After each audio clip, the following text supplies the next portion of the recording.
ओम नमो भगवते वासुदेवाय।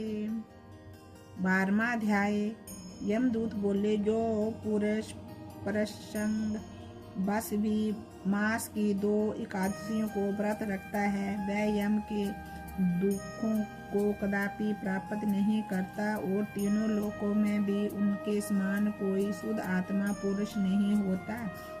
एकादशी पाप नाशक भगवान पद्मनाभ के दिन मनाई जाती है। जब तक मनुष्य एकादशी उपवास नहीं करता तब तक उनके शरीर में पाप व्याप्त रहते हैं।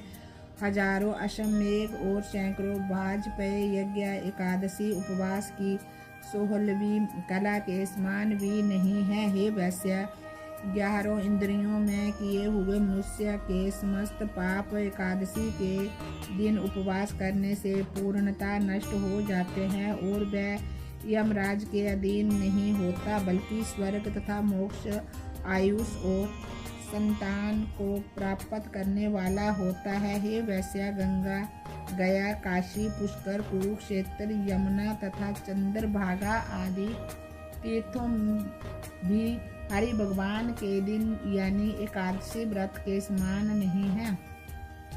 यदि हरि दिन को उपवास रखकर रात्रि में जागने से पिता, माता और पत्नी के कुलों के 10 पुरखों तक का उद्धार हो जाता है और वे संसार से निर्मुक्त होकर विष्णु भगवान के लोक को चले जाते हैं।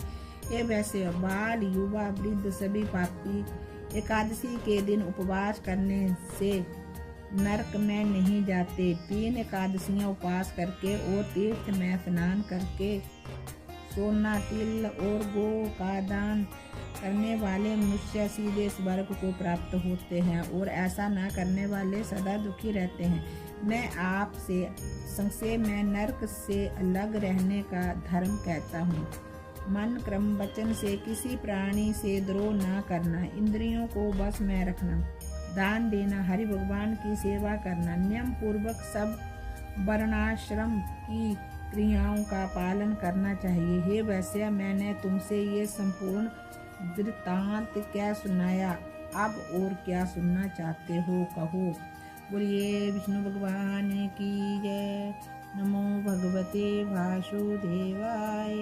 श्री कृष्ण गोविंद हरे मुरारे, हे नाथ नारायण वासुदेवा। 12वां अध्याय संपूर्ण हुआ।